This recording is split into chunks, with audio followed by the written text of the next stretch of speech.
It's okay. That's okay. It's all right. Pretty and smart. I'll take it. So at this point, I noticed that the prospect was a very talkative person in a good way. They had a real pleasant tone. They were fun to talk to. It wasn't like I was not interested in what they had to say. But I had already done some rapport building, and I really wanted to focus on just hearing where they were in their current situation, understanding where things were today and where they were trying to go. And that steers a lot when it comes to helping them find capital, because where they are today will often tell you what things are that you're going to have to mitigate or deal with in a future loan opportunity. Okay, perfect. I used to be in the industry when I was a very, very, very young man. I mean, like 30 something years ago, running around town testing water. So I totally get it. So what do you think those two value propositions are that's unique? By now, we're just a few minutes into the call, and I've already picked up on the idea that there is a good opportunity here, but there's also some challenges here. And so one of the things that I wanted to talk to them about is their value proposition for their concept. They had an existing business that was making good money, but it wasn't overly profitable. And what we were going to need to demonstrate to be able to get this business loan approved is that they had a unique value proposition that no one else could bring to the table. Yep, totally get that. Okay, can we go back a little bit? So tell me about the current, so set the opportunity aside for a minute. Tell me about the existing business, the S Corp that you have right now. Are you the only owner? Okay. I'm making notes. That's what you'll hear. And what's its revenue look like right now in terms of like per year? How old is the S Corp?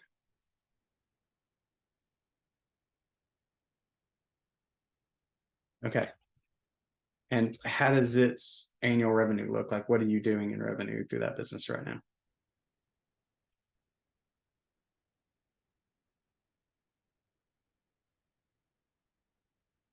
Okay, so you're doing about 1.5 million in revenue.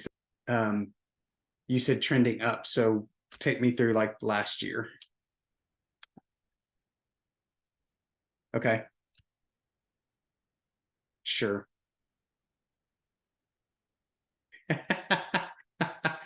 I love it. Hold my beer and watch this. That's great. Good for you. So, okay, hold on. Let's step through this, because I'm going to explain why I'm asking all this here in just a second. It'll make complete sense, believe it or not. As I'm trying to figure out how to make the case for you. So the 1.5 million right now, you're 8 months into your year, and you're trending to 1.5 million. So that's a really good thing. It's not like you're 2 months in and telling me you're going to do 1.5 million. Does that make sense? Yeah. So then last year, what does it roughly look like? Just a rough number. Okay, good. And then the year before that was when you really started growing, so it's probably not going to be as good.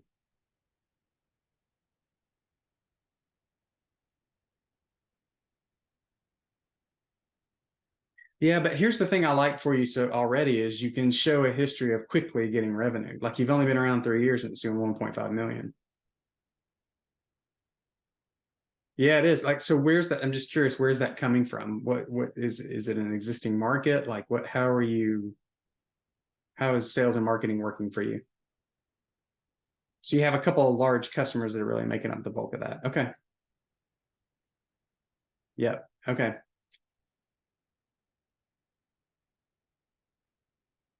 It doesn't. It doesn't. No. The only thing I'm digging for there is just if you're overly concentrated, they may have some concern there, meaning if like 90% of your revenue is one customer, that can concern them because it can just disappear. Right. Okay, excellent. All right, so good growth in revenue. You're somewhat diversified with your customer base. Okay, so that's top line revenue. Walk me through, if I were to look at your tax returns, what do those look like? Are you showing losses? Are you showing some income? Losses so that you don't pay a huge tax burden. Yeah. That you're right. That's where a challenge comes in. So here's where I'm driving at this. You sound, yeah, I won't say smart and pretty because I don't think it's appropriate for me to say back to you, but but you're clearly smart. And so where I'm driving here is the main thing about these loans is proving source of repayment. And the primary source of repayment is always showing you've got cash flow that can make payments. And so what do they use to prove that? Tax returns.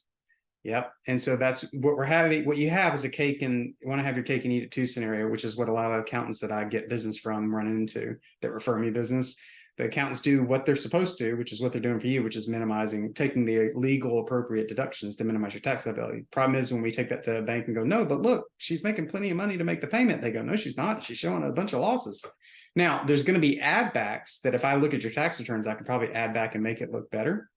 So things like depreciation, any interest you're paying, that kind of stuff. You're carrying losses forward too. Okay. All right. So what depending on how we feel about this afterwards, I may have to actually look at the last years and just see what it looks like, but to go from there. So yeah, thank you. So so then let's go to the current opportunity. That gives me a sense of where repayment might come from. You've got a business that's doing some really good revenue. Kudos to you for that. So this new opportunity, how much capital do you think you need for that, or have you gone through that exercise yet? Well, so there's a couple of things with that. So the real estate can be a good thing if it's involved, because that gives them some sort of collateral or asset beyond just so stepping through this, they look for sources of repayment. We already had the discussion about the first, which is cash flow, right? You're going to have a new business that is not kicking off cash flow yet. We're going to have to show them that it can get to the point of creating significant cash flows. We have to show, that's what the business plan's for. You show them the opportunity, project the opportunity, show them how you're going to get there. The good news is you're not telling me I don't have any business whatsoever and I don't want to borrow $8 million or something like that, right? You've got an existing business. You've shown that you can manage a business because the existing one's growing. It's in an adjacent area. These are all positive things in your favor. The primary source of repayment, though, is cash flow. So I don't think you tell me if I'm wrong, but I don't know that the current business would be able to bear the note all by itself.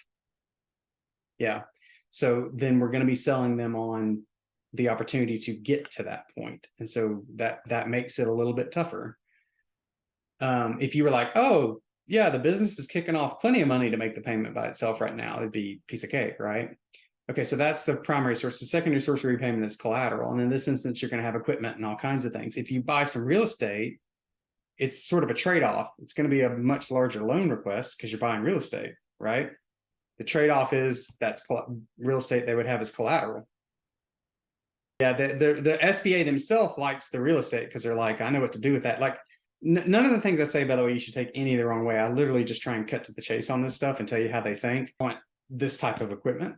They're not going to go in that business. How many people could buy that equipment from them if they had to sell it? It's limited, right? There's not a bunch of people doing what you're doing. It's not like e-commerce or something like that, right? So that doesn't carry as much value, but real estate does. So in my mind, telling them part of the play is to buy the property to do it probably be a good thing because you've got collateral. So now you're probably talking about needing what, 10, something like that. I do appreciate that I can just be candid and we both are laughing about it. I haven't heard anything like that yet. This is just how I like to do business in the sense of doing it any other way. I haven't heard anything like that. I also do hear there's going to be some hurdles to overcome because it's a large ask, right? I mean, think about the number you're asking for. It's a lot of money. But what I would just say to you is just from my perspective, what I said earlier, I know I can write the plan appropriately and a good one and help you think through all the aspects you need to think through. I know I can take you to my network. So it's just a matter of if you feel like this is kind of a 50-50 ball they're pitching at us and we just have to choose whether you want to swing at it or just say 50-50 is not good enough for me. So it just depends. Some lenders won't. So if that's the case, then it comes out of your proceeds. But in most instances, the lenders in my network will write me the check for bringing them the loan opportunity. So really, you're out of pocket just the cost to write the business plan in terms of risk to engage with me. Yeah. Did you just slide a note? Is that what you did? Yeah. So just how my process works is once we engage and that's done, I will send you a link. Most of the information I already have, but I'd just like you to kind of capture it through my process. It's just having you answer a few questions. and it helps. Then I take that info and I start the first draft of the plan. So during that period, it'll get quiet for a few days while I'm working, right? Then I'll send you a first draft. We'll look at it together and say edit, add, delete, that kind of stuff. And then we just go through a revision process once or twice tops. I don't like to do any more revisions than twice, just because then we're not getting incremental value out of things, right? So just getting across to you that I do the bulk of the work, but it is a little bit collaborative because there's things in your head about your plan that I don't know. So that's kind of how that works. And then once we knock that out, we go rubber stamp. That's done. All right, let's make some calls to some lenders and see what they think. Hopefully. Well, some days. Anything else I can tell you today? Okay. Of